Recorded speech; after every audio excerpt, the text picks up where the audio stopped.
Assalamualaikum warahmatullahi wabarakatuh. Kita kembali ke channel DPP Perpemindo. Alhamdulillah pada hari ini saya Edi Darman selaku Ketua Umum Perpemindo diterima oleh Bapak Wakil Menteri Tenaga Republik Indonesia, Bapak Apriansyah Nur, yang lebih terkenal dengan Bang Ferry. Apa kabar Pak Wakil Menteri Tenaga pada hari ini?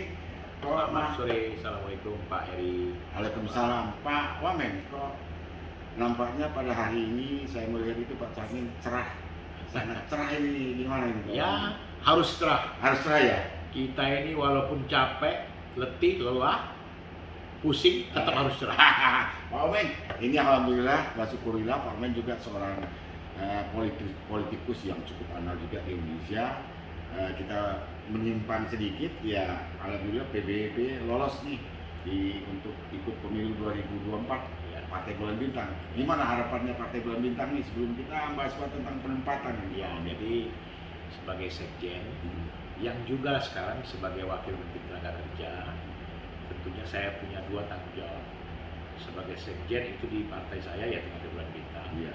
dan sebagai wamen tentunya ditugaskan Bapak Presiden membantu Kementerian Tenaga Kerja Republik Indonesia. Nah, hal ini dua bagian yang berbeda tetapi tidak boleh terpisahkan.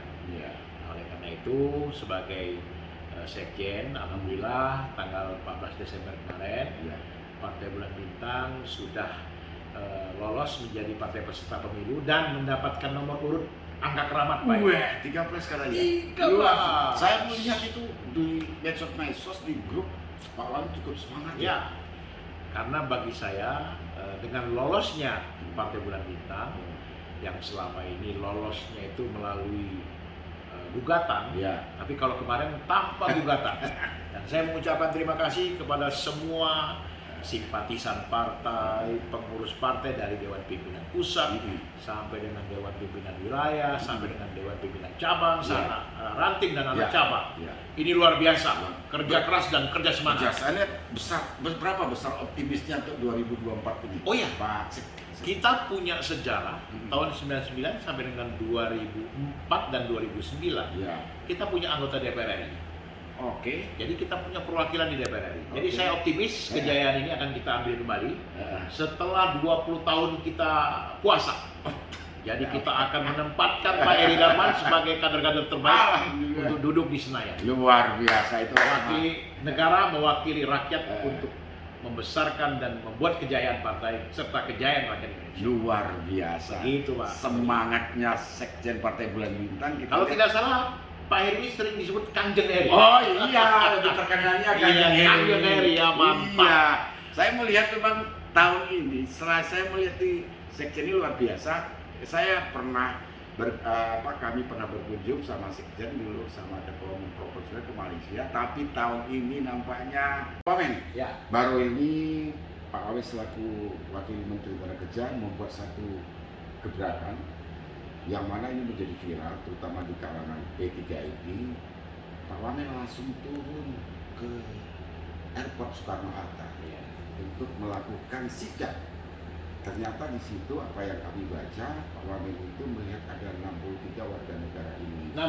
64 ya, yang kita duga ingin berangkat ke Timur Tengah yang non prosedural. Gimana Pak Wamen kok bisa mengetahui jejak itu bahwa ada warga negara Indonesia yang ingin ke Timur Tengah? Gimana itu? Jadi gini, jaringan Wamen ini internasional. Jadi kalau Pak Heri mau tahu, beberapa hari sebelumnya itu sudah masuk WA ke WA saya melaporkan bahwa akan terjadi pengiriman dan sekarang ada penampungan. Nah, saya kirim tim saya untuk menyelidiki agar ini dipantau. Kemudian memang pada hari hanya coba kita jebak atau kita cegah dengan melakukan pengawasan langsung di Bandara Soekarno-Hatta. Mulai dari pagi hari hingga siang hari kita mencurigai ada ibu-ibu yang akan berangkat ke Timur Tengah dengan menggunakan pesawat Qatar, Qatar Airlines. Jadi mereka itu diperkirakan adalah TKI atau pekerja migran yang akan berangkat secara non prosedural. Nah, terbuktilah ketika kita pisahkan 64 orang ini. Mereka itu menggunakan paspor dan visa untuk turis. Dan setelah kita amankan 64 orang ini, isunya kan 63, tapi ada terselip satu, jadi 64. Nah, jadi akhirnya kita integrasi satu-satu, kita tanya, dan rata-rata mereka ini yang berangkat, saya tanya, saya sampling, siapa yang belum pernah berangkat? Tunjuk tanganlah, ada lebih kurang 2-3 orang. Yang baru pertama kali. Baru fresh dia. Baru fresh. Terus siapa yang sudah lebih dari 1 kali? Tunjuk tangan. Hampir semuanya. Waduh, luar biasa ini. Dan ketika saya tanya, mereka memang Pak Wamen, kami ingin bekerja, kami ingin mencari nafkah. Karena kami sebagai orang yang menjadi tulang punggung keluarga, kami di sana, ada yang bekerja di Uni Emirat Arab, ada yang di Timur Tengah, ada yang di mana? Abu Dhabi, kemudian ada yang di Qatar, kemudian ada yang di Dubai. Dubai juga ada. Jadi mereka sudah berapa kali? Mereka hampir rata-rata 3 kali, Pak. Artinya mereka itu sering berangkat, Pak. Nah, tapi saya melihat bahwa karena pemerintah sedang concern terhadap perlindungan, jadi kita mencegah ini bukan untuk melarang, tapi mencegah supaya ketika mereka berada di sana tidak terjadi apa-apa. Karena laporan di Kementerian Tenaga Kerja ini banyak tenaga kerja kita yang non prosedural itu teraniaya di sana, dan mereka tidak bisa melakukan apa-apa dan melapor karena takut, Pak. Nah, oleh karena itu saya menghimbau Pak Heri kepada semua, khususnya P3MI ya. P3MI, tolonglah diperhatikan, jangan sampai kita memberangkatkan orang atau manusia ini tidak sesuai dengan prosedur. Terus tindak lanjutnya gimana itu? Apakah PM ini dipulangkan atau Jadi laporan terakhir hari tadi sekitar jam 15 oleh direktur saya Pak Yuli, itu sekarang mereka sedang didata di rumah penampungan sosial, dinas sosial, Menteri Sosial di daerah Cipayung, Ciracas sana, Kampung Rambutan. Dan mungkin setelah itu kita akan membuat BAP dan akan kita laporkan ke kepolisian agar pihak kepolisian segera mengusut tuntas. Luar biasa. Jadi jangan hanya sebatas nangkap, habis itu tidak ada jejak. Pencitraan ya? Hanya pencitraan. Jadi saya tidak mau. Jadi saya sudah ini terus dilanjut, terus dikawal? Harus dilanjut dan dikawal. Saya sudah perintahkan Direktur Iksa untuk mengawal ini. Itu mungkin untuk rekan-rekan P3MI yang saya baca di grup, ada isu-isu bahwa ini tidak akan dilanjutkan oleh Pak Wamen. Ternyata apa yang kita tanya hari ini itu tetap akan dilanjutkan, tetap akan dibawa ke proses hukum. Memang jika terbukti ya sampai dibawa ke ranah pengadilan ya Pak Wamen. Ya, harus. Dan ini tidak main-main. Kalau orang mengatakan bahwa kementerian ini hanya pencitraan, tapi saya tidak mau. Cuman memang tergantung polisinya lagi, makanya saya tekankan sama pihak kepolisian, jangan main-main dalam hal ini. Kepolisian harus tegas menindak karena ini termasuk perdagangan manusia yang ilegal dan ini berbahaya. Kasihan. Nah, tinggal nanti kementerian dengan pihak-pihak terkait mengatur regulasi yang baik, sehingga mereka bisa kita berangkatkan. Karena memang kita menyadari juga bahwa di Indonesia ini untuk mencari kerja sangatlah sulit, sangatlah susah. Oleh karena itu kita sebagai negara harus menjaga mereka, melindungi mereka. Bila perlu menempatkan mereka pada tempat penempatan kerja yang baik. Yang benar. Nah, ini Pak Wamen, ini apakah yang mengumpulkan orang selama itu, apakah PT, apakah orang perorangan gitu? Saya melihat begini ya, ini jaringan mafia. Jaringan. Jadi saya tanya satu persatu, ada sekitar 15-20 orang. Mereka tidak tahu, taunya si A. Tapi si A ini di mana? Nggak tahu, Bapak. Tanya lagi, si B tidak tahu, jadi terputus. Jadi rata-rata kemarin ada yang dari Serang, ada yang dari Indramayu, ada yang dari Cirebon, ada yang dari Jawa Barat, Tasik. Jadi kita macam-macam, Pak. Jadi 64 orang tuh ada juga yang dari beberapa dari Jawa Tengah. Dari Jawa Tengah juga. Jadi belum terindikasi bahwa ini merangkakkan PT yang resmi ya? Belum. Tapi kami akan mengusut dengan tempat mereka di medical check up. Makanya kemarin ada medical check up yang kami periksa. Dia pasti tahu dari mana sumbernya. Kemarin ada penggerbekan juga di medical ya. Pak Wamen juga bukan? Ya, itu perintah kita. Luar biasa. Memang kalau kita melihat Pak Wamen ini punya gebrakan yang sangat jitu beliau walaupun seorang politisi tapi mempunyai pemikiran yang sangat luar biasa, kerusak-kerusuk beliau. Nah, mungkin perlu saya ingatkan kepada P3MI lebih berhati-hati menghadap Wamen kita ini. Jadi mari tadi kita mendengar sendiri apa yang disampaikan oleh Pak Wamen, tidak melarang silakan warga negara Indonesia yang ingin bekerja ke luar negeri, tetapi harus mengikuti aturan prosedur pemerintah yang sudah ada. Ya. Nah, maka dari itu, mari kita taat hukum untuk rekan-rekan P3MI. Pak Wamen, saya ingin terakhir nih Pak Wamen. Ya. Kira-kira Pak Wamen, nah setelah PMI tersebut, warga negara tersebut ditampung di Kementerian Sosial, kapan mau dipulangkan atau anak-anaknya masih ditampung? Segera mau dipulangkan. Sementara ini mereka kita tampung, kita siapkan makan, minum, kita fasilitasi. Sehingga pemerintah wajib menjaga itu semua, dan setelah didata ini, mungkin dalam waktu beberapa hari kita pulangkan. Oh, dipulangkan. Ya. Gitu. Jadi P3MI ini banyak Pak teman-teman saya. Tapi sahabat saya ini udah tapi berkawan, tapi kalau melanggar aturan tetap saya akan sikat. Nggak ada luar biasa.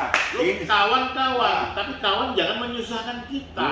Luar biasa. Ini untuk rekan-rekan P3MI, statement yang luar biasa dari Pak Wakil Menteri Tenaga Kerja. Kawan ya kawan, tapi kalau melanggar prosedur akan disikat oleh tetap kita sikat. Luar biasa. Jadi kalau mau berkawan dengan saya, ya berkawan dengan baik.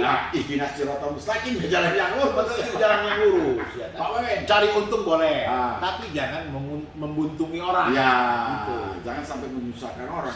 Nah, Pak Wamen, kan kita sangat paham dengan kondisi Indonesia yang sebelum ini bahwa kita mendapatkan musibah COVID-19. Nah, bagaimana kebijakan oleh pemerintah agar penempatan ke luar negeri ini dibuka seluas-luasan, yang mana kami dari P3MI menganggap bagaimana regulasi itu dikeluarkan dengan yang mudah tapi tidak melanggar peraturan. Ada nggak peluang-peluang itu dari pemerintah? Saya mengusulkan kepada teman-teman di Kementerian, Ibu Menteri juga, bagaimana setelah pasca pandemi ini, hampir lebih kurang 2-3 tahun ini, teman-teman ini kan stop pengiriman. Karena memang negara yang bersangkutan juga menyetop ya. Nah, oleh karena itu saya menghimbau kepada kementerian dan pihak-pihak yang terkait mempermudah proses. Yang penting semua diikuti secara prosedur dan aturan. Itu gampang kok. Tinggal kita Indonesia dengan negara penempatan bikin MOU. MOU-nya yang baik, yang simple serta tidak ribet gitu. Ada kesan bahwa negara ini mempersulit. Betul. Oleh karena itu saya menghimbau kepada teman-teman Kementerian Tenaga Kerja, wabil khusus saya sebagai wakil menteri, saya juga meminta kepada Ibu Menteri dan kawan-kawan juga bagaimana kita membuat regulasi yang baik tapi simple. Iya. Nggak terlalu banyak. Oh, tidak jelimet. Iya. Karena memang masyarakat kita, saya orang lapangan. Masyarakat kita ini butuh pekerjaan, butuh mau bekerja. Memang bukan mau macam-macam. Iya, betul. Jadi kita harus menyiapkan ini semua. Nah, ini kan kita, apalagi kita mendengarkan dari Bapak Presiden juga bahwa di tahun 2023 ini akan terjadi resesi. Nah, bagaimana untuk mencari agar dengan keadaan apa benar apa enggak di tahun 2023, setidak-tidaknya kan ada langkah-langkah bagaimana kita satu untuk menyelamatkan bahwa tidak terjadi yang kaum-kaum yang kita anggap ekonomi yang lemah. Bagaimana itu untuk bisa diberi peluang keluar negeri, Pak? Bang, pertama-tama memang mungkin secara lambat laun tenaga informal ini akan kita kurangi. Oke, setuju. Oleh karena itu kita sekarang lagi mendidik anak-anak yang punya skill, yang punya kemampuan, mereka akan, kalau memang mereka mau, kita tempatkan di negara penempatan di luar. Oke. Seperti Jepang, kemudian Korea, Taiwan, Hong Kong, Malaysia sendiri.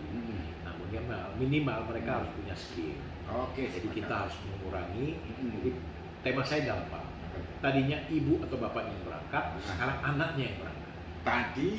Tadinya ibu atau ayahnya yang berangkat, sekarang anaknya yang berangkat. Oh, anaknya yang berangkat. Ini temanya Pak Wamen ini. Anak-anak muda yang punya skill, yang punya kemampuan, misalkan dia perawat, konstruksi, manufaktur, kemudian welder, macam-macam. Dan negara luar banyak membutuhkan, Pak. Ini kan lebih anggun, lebih elegan, ya kan? Jadi lebih elegan dan lebih baik kita menempatkan orang yang betul-betul punya skill, sehingga mereka pun Pak Heri mau tahu? Ya. Saya sudah selidiki juga. Ketika ibu atau bapaknya berangkat, itu timbul persoalan sosial di negara, di tempat dia. Iya. Persoalan apa? Tadinya anak-anaknya masih butuh kasih sayang seorang tua, tapi ketika orang tuanya berangkat, mereka terlantar. Uang banyak, tetapi mereka terlantar, tidak ada perhatian. Ini terjadi di negara ini. Ini sudah saya temukan di lapangan. Sudah ditemukan, Pak?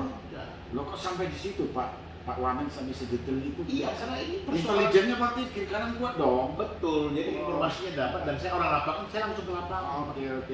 Jadi bagaimanapun kita ini melakukan penempatan pekerjaan migran kita ke luar negeri, itu dampaknya banyak. Jadi dampak sosial itu ketika anak-anaknya ditinggal, tanpa perhatian orang tua, uangnya banyak dikirim, tapi mereka di sini yang ngurusin siapa? Iya, betul. Ini yang harus kita perhatikan juga. Jadi negara jangan seolah-olah devisa, ya. tapi dampak sosialnya bagaimana? Karena ini anak bangsa yang akan menanggung penerusan. Betul. Nah, begitu Pak Heri. Betul. Pak Wamen, ini terakhir. Ya. Bagaimana? Terakhir melulu. Iya. Gak bisa cuma kalau Pak Wamen ngomong ini kan akhirnya nyambung lagi. Iya. Ya kan? Jadi saya sangat salut, bukan saya memuji di depan beliau, walaupun Pak Wamen ini seorang politisi handal di Indonesia, tapi kok cepat menangkap ya dalam persoalan penempatan sampai turun. Apakah beliau ini punya staf khusus yang sangat luar biasa ataupun intelijen di bawahnya dia? Nah di sini saya melihat, saya agak terkaget-kaget nih kan, berbincang-bincang sama Pak Wamen ini. Mungkin Pak Wamen ini yang menjadi isu besar. Ini benar-benar Pak Wamen terakhir, bagaimana dari pihak kementerian, kan kementerian itu punya satgas, ya kan, satgas untuk mencegah warga negara Indonesia yang bekerja secara non-profesional. Ada nggak bagaimana untuk mencegah agar tidak ada lagi statement terakhir agar warga negara Indonesia bekerja secara luar negeri? Apa cara-cara yang bisa dilakukan oleh Pak Wamen? Ya, untuk mencegah warga negara Indonesia untuk tidak secara ilegal. Iya, bagaimana? Kan semua udah jelas di bandara ada.